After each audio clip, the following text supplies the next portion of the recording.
Toro! Graham the Gray here, about to show you one of my favorite training techniques using a towel.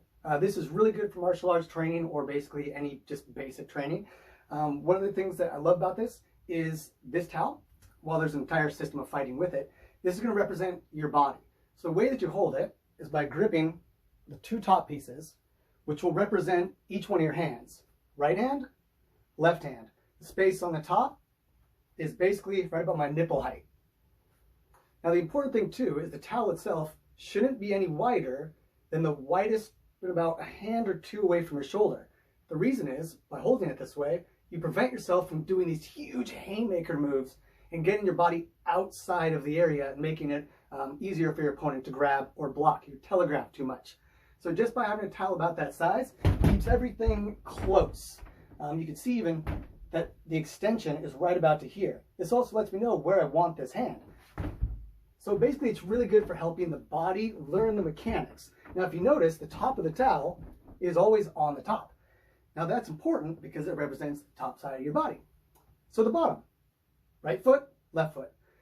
Now when I learned this, I was living in a place where communication was hard. Many people spoke different languages, and they use this to say how to hit or strike. So for example, if the instructor went like that, you know that it's a right high hit.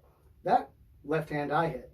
If he flips with that bottom right, he wants a high kick. So for example, if he did that, I would know that we're trying to work on that strike.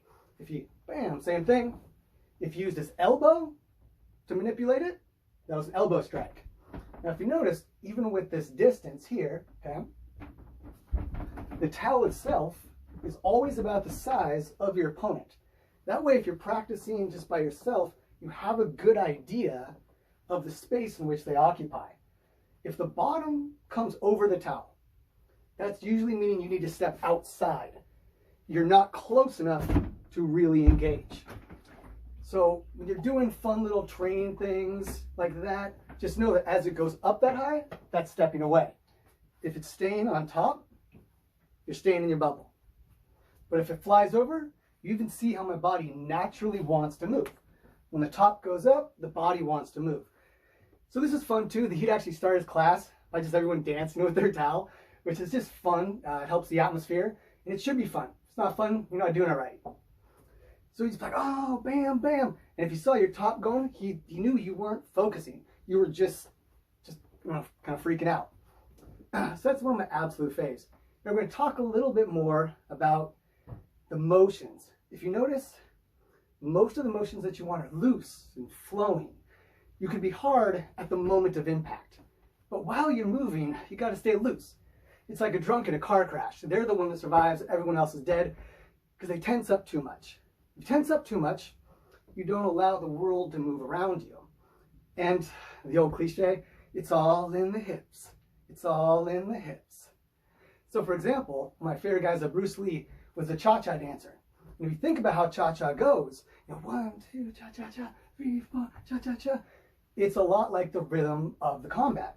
And the hip motions put your body into the power.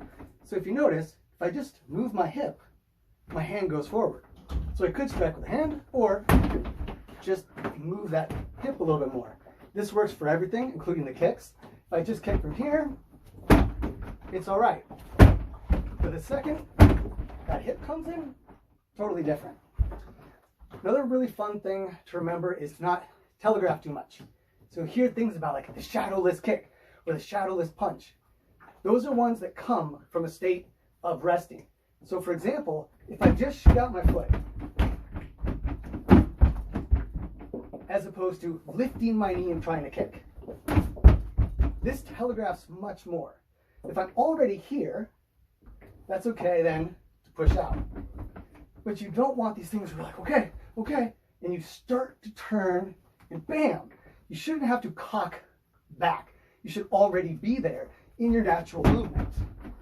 That's the whole part of that whole motion. Because remember, it's all in the hips.